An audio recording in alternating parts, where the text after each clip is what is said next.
ఒకనాటి విద్యా విధానానికి నేటి విద్యా విధానానికి ఏనుగుకి దోమకి ఉన్నంత తేడా ఉందని, ప్రస్తుత విద్యా విధానం గాడిలో పెట్టేందుకు ప్రభుత్వాలు కఠిన నిర్ణయాలు తీసుకోవాలని అభిప్రాయపడ్డారు పరిశోధనాత్మక వ్యాసాల గ్రంథకర్త, జాతీయ అవార్డు గ్రహీత, retired professor doctor Lagadapati Sangaiah.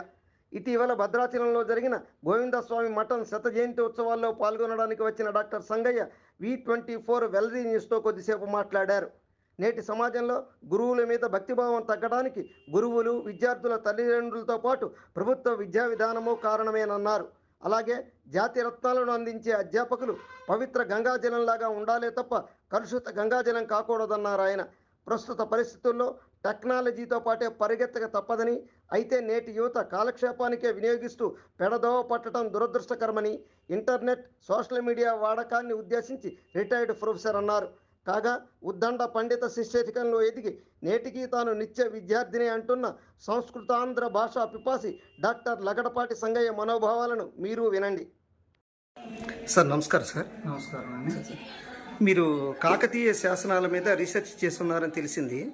మీరు ప్రస్తుతం ఇంకా దాని కొనసాగింపు ఏం చేస్తున్నారు? మీరు గతంలో ఏమేం చేస్తున్నారు?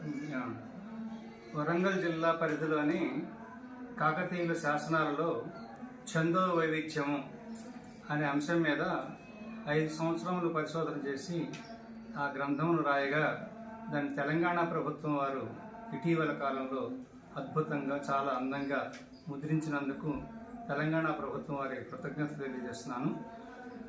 ముందు ఇటీవలనే మరలా ఇంకొక కావ్యం పల్లె పట్టణం అనే కావ్యాన్ని 698 పద్యాలతో రాయగా దాన్ని తానా వారికి పోటీకి పంపించగా అది ప్రపంచంలో 4వ స్థానం దక్కించుకున్న కావ్యం. దాన్ని ముద్రణకై ఇప్పుడు ఏర్పాటు చేస్తున్నాము. అలాగే కాళిదాసు, సంస్కృతంలో మహాకవి కాళిదాసు రచించిన రఘువంశాన్ని సంస్కృత శ్లోకాల్లో నుంచి తెలుగు పద్యాల్లోకి అనువాదం చేస్తున్నాను. ఇప్పటికి 5 సర్గలు పూర్తయినవి.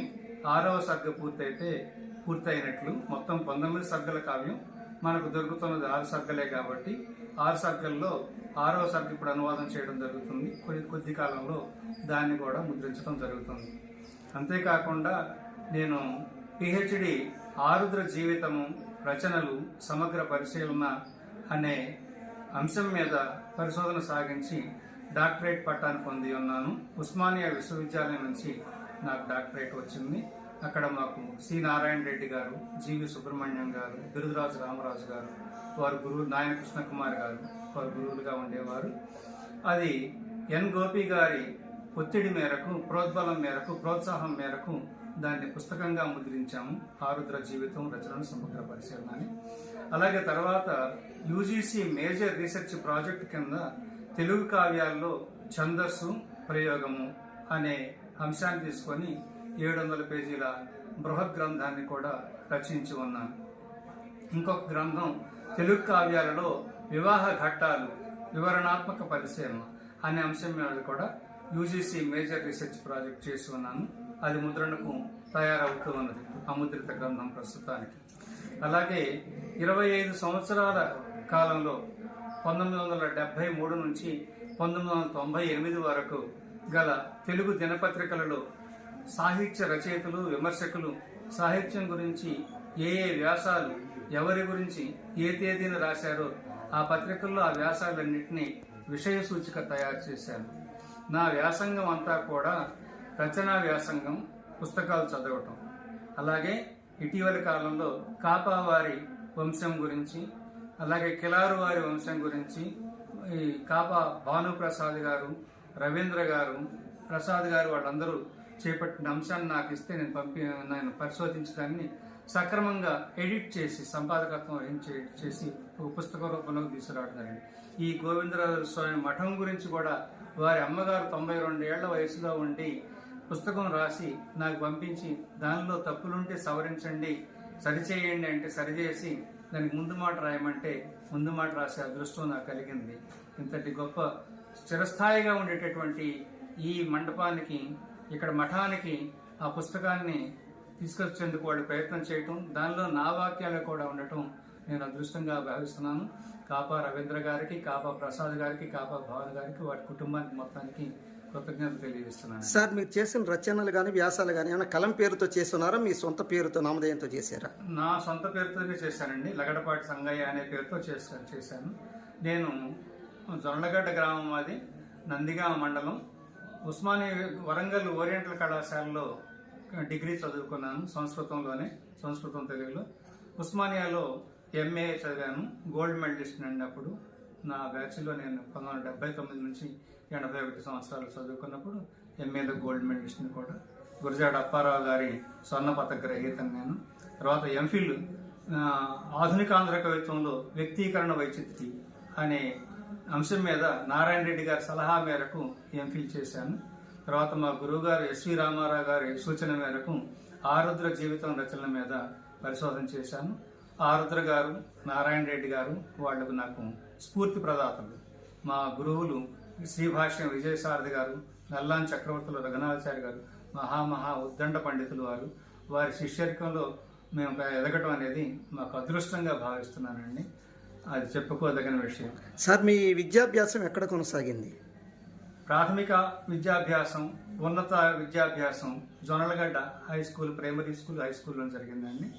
ఆ తర్వాత నేను వరంగల్లో శ్రీ విశ్వేశ్వర సంస్కృతాంధ్ర కళాశాలలో ఇంటర్మీడియట్కి బదులుగా డివైఎల్, డిప్లొమా ఇన్ ఓరియంటల్ లెర్నింగ్, తర్వాత బివైఎల్, బ్యాచులర్ ఇన్ ఓరియంటల్ లెర్నింగ్ అక్కడ పూర్తి చేశానండి. సార్, ప్రభుత్వం నుంచి మీకు అవార్డులు, రివార్డులు ప్రముఖుల ద్వారా మీరు గ్రహించి తీసుకున్నారు? భారతీయ విద్యా శిరోమణి అని నేషనల్ అవార్డు ఒకటి వచ్చిందండి, ఢిల్లీలో తీసుకున్నాను. తర్వాత పోలవరపు కోటేశ్వరరావు గారి ఆరుద్ర పరిశోధన పురస్కారం అనేది విజయవాడ వారు చేశారు. చిన్నవి చాలా పురస్కారాలు జరిగినాయి. సార్, ఇప్పుడు మీరు గురువులు, మెచ్చదగిన గురువుల వద్ద శిష్యులుగా ఉన్నారు, మీరు గురువుగా కూడా పనిచేస్తున్నారు. అప్పటి విద్యా విధానానికి ఇప్పుడు విద్యా విధానం, బోధనకి మీ అభిప్రాయం ఏంటికో చెప్పగలరు? హస్తి మసికాంతరం అంటే దోమకు ఏనుకున్నంత తేడా ఉందండి. విద్యను నేర్చుకునే విద్యార్థుల్లో కానీ, విద్యను నేర్పే గురువుల్లో కానీ ఆ నిబద్ధత, ఆ గాఢత, సబ్జెక్టులో లోతులకు వెళ్ళి చెప్పాలనే తపన, వాళ్ళ యొక్క క్రమశిక్షణ, వాళ్ళ సమయ పరిపాలన, వాళ్ళ జ్ఞాన సమృద్ధి చూసి మేము ఎప్పుడు అలాగా తయారవ్వాలా. నారాయణ రెడ్డి గారు క్లాసులోకి వస్తున్నారంటే 10 గంటలు అవగానే 10 గంటలకి లోపల గదిలో కాలు పెట్టేవారు ఆయన. అంత సమయాన్ని పాటించేటటువంటి సమయ పరిపాలకులు. మీటింగ్ ఉందంటే మీటింగ్ 10 గంటలకంటే 5 గంటలకంటే సాయంత్రం 5 గంటలకు 1 నిమిషం కూడా అటు ఇటు తేడా రాదు. అలాంటి వారిని చూసి సమయ పరిపాలన. వారు క్లాసుకు వస్తున్నప్పుడు నారాయణ రెడ్డి గారి మహోద్దండులైనటువంటి సినిమా పాటల రచయిత, మహాకవి, 73 పుస్తకాలు రచించినటువంటి ఆ కవి క్లాసుకు వస్తూ ఎప్పుడు వచ్చినా సరే 2 సంవత్సరాలు మేము చదువుకున్న కాలంలో క్లాసుకు వచ్చే ముందు ఆయన పుస్తకం తీసుకొని ప్రిపేర్ అయి వచ్చేవారు. వచ్చి నిర్దిష్టంగా 2 గంటల సేపు పాఠం చెప్పినా చాలా అత్యద్భుతంగా, అతిరమ్యంగా, ఒక్క దోషం లేకుండా, ఉచ్చారణ దోషం లేకుండా చక్కగా చెప్పేవారండి. వారిని చూసి అలాగే ఉచ్చరించాలి, అలాగే పాఠం చెప్పాలి, అలాగే ప్రిపేర్ అవ్వాలి మనం క్లాస్కి వెళ్లే ముందు అని మేము వారిని ఆదర్శంగా తీసుకున్నామండి. శ్రీభాష్యం విజయసారథి గారు రాష్ట్రపతి అవార్డు గ్రహీత, తర్వాత పద్మశ్రీ పురస్కారం తీసుకున్నారు మా గురువులు. వారి దగ్గర ఏ పుస్తకం లేకుండా సిద్ధాంత కౌముది, అష్టాధ్యాయి అంటారు, పాణినీయం అష్టాధ్యాయి సిద్ధాంత కౌముది అంటారు, 8 అధ్యాయాల సంస్కృత వ్యాకరణ గ్రంథాన్ని ఏ రోజు ఆయన చేతిలో పుస్తకం చూడకుండా ఆయన బోర్డు మీద రాసి చెప్తూ ఉంటే నాకు ఆశ్చర్యం కలిగేది. కావ్యాలంకార సంగ్రహం చెబుతుంటే ఆశ్చర్యం కలిగేది. ఏంటి ఎంత అద్భుతం, అసలు ఒక్క పద్యం పుస్తకం చేతిలో కూడా చూడకుండా ఎలా చెప్తున్నారు, ఇన్ని పద్యాలు, ఇన్ని సూత్రాలు, ఎంత సంస్కృతం ఎలా చెప్తున్నారు అనేది ఇప్పటికీ ఆశ్చర్యకరం అన్నమాట. అంత మహాపండితులు. మదిరేక్షణ అనే ఒక చిన్న పదం మీద ఒక ఉద్గ్రంథం రాశారు నల్లాన్ చక్రవర్తి రఘునాథాచార్యులు వారు. ఆయన కాలికి చెప్పులు లేకుండా కూడా కళాశాలకు వస్తూ ఉండేవారు. తల ముండనం చేయించుకొని వల్లెవాటు వేసుకొని వచ్చి చెప్తుంటే ఆ పాండిత్యాన్ని చూసి మేము ఆశ్చర్యపోయేటటువంటి, ఇలాంటి వాళ్ళ స్థాయికి మనం ఎదగగలమా అంత స్థాయికి అనే ఉద్దేశం ఉండేదండి. ఆరుద్ర గారు కూడా మాకు స్ఫూర్తి ప్రదాత. ఎలాగంటే నేను ఆయన ప్రక్కన వారి ఇంట్లో మద్రాసులో ప్రక్కన కూర్చొని చదువుతుంటే ఆయన పుస్తకాలు చదువుతుంటే పేజీలు తిరిగిపోతూ ఉంటాయి, చాలా లోతుగా చదువుతూ ఉంటారు.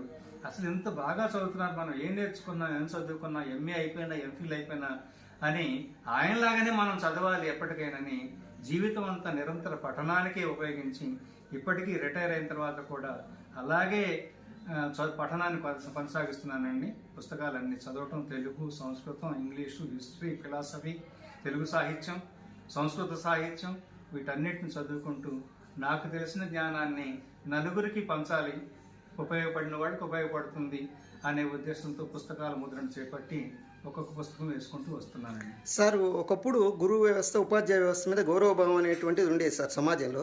ఇప్పుడు నానాటికి అది క్షీణిస్తుంది. దానికి కారణం అటు ఉపాధ్యాయుల పాత్ర లోపం ఉంటారా, ఇటు సమాజంలో తల్లిదండ్రుల యొక్క లోపం ఉంటారా? దాని మీద మీ యొక్క అభిప్రాయం? అన్ని రకాలుగా ఉందండి. ప్రభుత్వాలు మంచి పండితుల్ని, మంచి విద్యావంతుల్ని, ప్రతిభావంతుల్ని తీసుకోకుండా రికమెండేషన్ మీద ఉపాధ్యాయులు తీసుకున్నప్పుడు, అధ్యాపకులను తీసుకున్నప్పుడు స్టాండర్డ్ కొంత దిగజారుతుంది. అదే సమయంలో ప్రైవేటు విద్యా సంస్థలను ప్రోత్సహించడం వలన, ప్రైవేటు విద్యా సంస్థలకి తల్లిదండ్రులు పంపించడం వలన మెరిట్ వాళ్ళందరూ ప్రైవేటు విద్యా సంస్థలకు వెళ్ళిపోయి ప్రభుత్వ విద్యా సంస్థల్లో స్క్రాప్ అంటే తక్కువ ప్రతిభ ఉన్నటువంటి వాళ్ళు చేరటం, వాళ్ళని ఎంత మనం రుద్దినా కానీ తయారు చేసినా కానీ తయారు కాకపోవటం, క్రమక్రమంగా ఫలితాలు పడిపోవటం, ఆ విధంగా క్రమంగా పడిపోవటం జరిగిందండి. ఎప్పుడైనా ఒక బండని కొండ మీదకి ఎక్కించటం, గుండ్రాయిని కొండ మీదకి ఎక్కించడం కష్టం, కానీ పైన నుంచి డొల్లించిన దాన్ని కిందకి ఆపటం తొందరగా డొల్లిపోతుంది. కష్టపడ్డారు మహానుభావులు, సర్వేపల్లి రాధాకృష్ణన్ లాంటి వాళ్ళు, మహా ఉపాధ్యాయులు, ఫిలాసఫీ, వారు చదివినటువంటి వారి రాసిన పుస్తకాలు, వారి యొక్క జీవిత చరిత్రలు చూస్తే ఆశ్చర్యం వేస్తుంది. అలాంటి మహా ఉపాధ్యాయులు ఉన్నటువంటి కాలం వేరు. ఇప్పుడున్నటువంటి ఉపాధ్యాయులు ఈ సెల్ ఫోన్ రావటం, మీడియా రావటం, నిబద్ధత లేకుండా పాఠాలు చెప్పటం, క్లాసులోని సెల్ ఫోన్ తీసుకెళ్ళి, ఫోన్ వస్తే బయటకు వచ్చి మాట్లాడటం, విద్యార్థులు కూడా ఫోన్ తీసుకెళ్ళి మాట్లాడటం, ఇలాంటివన్నీ సామాజికంగా మార్పులు వచ్చినాయి, సినిమాల ద్వారా మార్పులు వచ్చినాయి, మీడియా ద్వారా, సోషల్ మీడియా ద్వారా మరింత మార్పు వచ్చింది. ఈ సోషల్ మీడియాను ఉపయోగించుకోవటం కూడా సరిగా ఉపయోగించుకోవట్లేదు. సక్రమంగా ఉపయోగించుకుంటే బాగానే ఉంటుంది. ఇవాళకి నేను వాళ్ళు వచ్చేటప్పుడు తెల్లవారుజామున 4:30 నుంచి 5:30 వరకు ఫేస్బుక్లో ఇంగ్లీష్ లిటరేచర్ గురించి చదువుకొని వచ్చాను. ఇంగ్లీష్ లిటరేచర్లో ఎడ్గార్ ఆలన్ పో, బెర్ట్రాండ్ రస్సెల్ వాళ్ళు రాసినటువంటి గ్రంథాలు సారాంశాన్ని అంతటి నేను నోట్బుక్లో రాసుకొని వచ్చాను, డైరీలు రాసుకొని వచ్చాను. అదొక తపన, అదొక జిజ్ఞాస, అదొక దాహం, విజ్ఞానం సంపాదించాలని దాహం, నలుగురు చెప్పాలి ఎప్పుడన్నా అనే దాహం. అలాంటిది నేర్చుకుంటున్నాను కాబట్టి ఊర్లో పెద్దలు గుర్తించి మా ద్వారా 4 ముక్కలు రాయించుకోవడం జరుగుతూ ఉంది పుస్తకాలు. విద్యార్థులు ఇప్పుడు ఈ వ్యవస్థను బాగు చేయాలంటే ప్రభుత్వాలు మంచి నిర్ణయాలు తీసుకోవాలి, కఠినమైన నిర్ణయాలు తీసుకోవాలి. రికమెండేషన్లు లేకుండా ప్రతిభావంతులైనటువంటి వాళ్ళకి ఉపాధ్యాయులు, అధ్యాపకులు, బాలగంగాధర్ తిలక్ స్వాతంత్ర సమరంలో పాల్గొన్నటువంటి ఆయన, మరాఠా కేసరి, ఆయన ఒక మాట అన్నారు. ఆయన అసలు స్వతహాగా ఉపాధ్యాయుడు. ఆయన ఏమన్నారంటే, ఆయన ఇంటర్వ్యూ చేశారు పత్రికా విలేకరులు, మీరు స్వాతంత్ర సమరంలో పాల్గొంటున్నారు, చాలా బాగా పోరాడుతున్నారు, స్వాతంత్రం వస్తే మీరు ప్రధాని అయ్యే అవకాశం ఉంది, మీరు ప్రధాని అవుతారా అని అడిగారు. అడిగితే నేను ప్రధాని అవ్వను, నేను ఉపాధ్యాయుడిగానే ఉంటాను అన్నారు. అదేంటండి, అంత మంచి అవకాశం వస్తే భారతదేశాన్ని బాగు చేయొచ్చు కదంటే, భారతదేశానికి ప్రధాని అయితే ఒక 5 సంవత్సరాలు 10 సంవత్సరాల నుండి దిగిపోతాను. ఉపాధ్యాయుడిగా ఉంటే ఎంతోమంది విద్యార్థులను ప్రధానమంత్రులను చేయొచ్చు, ఎంతోమందిని తయారు చేయొచ్చు, నాయకులుగా తయారు చేయొచ్చు. కాబట్టి నేను ఉపాధ్యాయుడిగానే ఉంటాను. అంత ఉన్నతమైన ఉపాధ్యాయ పదవి, అధ్యాపక పదవి. కాబట్టి దానికి పవిత్రమైన గంగాజలం లాగా వెళ్ళాలి, కలుషితమైన గంగాజలం లాగా ఉపాధ్యాయుడు ఉండకూడదు. సార్, ఇప్పుడు అన్ని రంగాల్లో టెక్నాలజీ అవసరం అంటున్నారు, టెక్నాలజీ అభివృద్ధి చేస్తున్నారు. ఆ టెక్నాలజీ వాడకంలో మీరు సమాజానికి ఇచ్చిన సందేశం ఏమిటి? తప్పనిసరిగా అవసరమేనండి. టెక్నాలజీని ఉపయోగించుకోవాలి, సక్రమంగా ఉపయోగించుకోవాలి, తప్పుడు దారుల్లో ఉపయోగించుకోకూడదు. మన సోషల్ మీడియా, సెల్ ఫోన్లో ప్రపంచం అంతా మన చేతుల్లో ఉంది. ఏది కావాలంటే అది.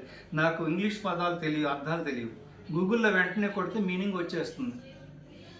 ఎవరి గురించి కావాలన్నా కానీ, నాకు టాల్స్టాయ్ గురించి కావాలంటే అట్లా నొక్కగానే వచ్చేస్తుంది. ఏ పుస్తకం కావాలన్నా డౌన్లోడ్ చేసుకోవచ్చు అమెజాన్ ద్వారా, ఇట్లాంటి ద్వారా. ఎన్ని గ్రంథాలను చదవచ్చు, ఎంత సైన్స్ అయినా నేర్చుకోవచ్చు.